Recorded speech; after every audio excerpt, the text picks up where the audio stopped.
Privileged to be joined by former NFL quarterback and my guy, Seneca Williams. And Seneca, you spent a season with my guy, Aaron Rodgers, in Green Bay. And look, I've always been on Team Rodgers throughout his entire career and in the offseason. What's your read on everything going on with Rodgers and the Packers, and how do you think it plays out?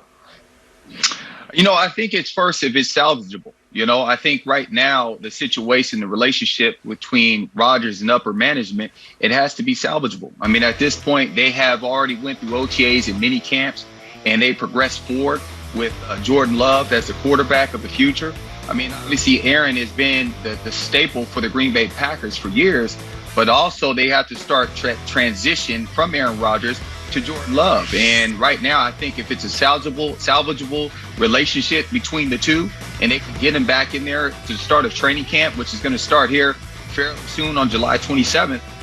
He's missed a lot of football, but he's Aaron Rodgers. He's always been the best and a former MVP. Do you think he'll be there when training camp starts next week? What's your read on what Rodgers is ultimately going to do, Seneca?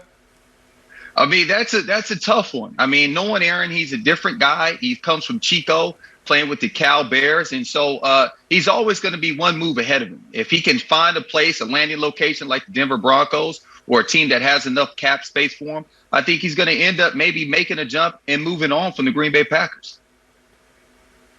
Well, and you mentioned the Denver Broncos. Look, I've been saying that forever, that would be an ideal fit. If he would ever go to the Denver Broncos, I think he would take that team and turn them into a squad that could do some serious damage in the AFC. Could you see Aaron sitting out? Because I know I can see him sitting out at the beginning portion of training camp and saying, hey, Denver, here I come. Yeah, absolutely. I mean, because obviously we got to look at this thing with the same as Peyton Manning coming to the Denver Broncos. If they already have the pieces in place for Aaron to fit in right away and take this team to the next level and being a Super Bowl contender, they got a defense. They always built that Denver Broncos defense around that. And so I think if they add a piece in the leadership of Aaron Rodgers and what he brings to the table, absolutely, I can see him sitting out and wait for that time to come for the perfect move for him to go to Denver. Last season, you spent some time with the Cowboys as a quarterback coach during training camp. What are your expectations for my guy Dak Prescott coming back from the ankle injury? High expectations. I mean, Dak is going to hold himself accountable and hold himself to high standards. My read on that team last year with Dak Prescott and Ezekiel Elliott, those are the two leaders offensively for that unit. That team is only going to go as Dak Prescott goes. And he's put in the work. He's put in the time this offseason and preparing to come back from his injury. And me knowing Dak, he's going to be prepared and ready to go and ready to lead this Dallas Cowboys offense. No question. I'm a big Dak Prescott fan. I'm a big Mike McCarthy fan. You know him well. How can Mike McCarthy get this Dallas team back on track this season? I think that it starts first and foremost is regaining the tension of that locker room. I think early on last year, it was a unique year with COVID, Mike Nolan coming in. There was a bunch of new faces. He didn't have that time to build that culture in the offseason with OTAs and minicamp. And so I think it's going to be absolutely imperative. Obviously, one, Mike Nolan's out, enter Dan Quinn. And now with Dan Quinn being in the fold, he's a guy who's going to demand that defense where we lacked last year. We getting Dak back off of injury. Now it's the main focus is going to be on that defense. And Dan Quinn is that guy that's going to take this defense to another level. And if we can get Mike McCarthy to bring that unit together offensively and defensively, I think the Dallas Cowboys are going to make some noise for the 2021 and 22 season.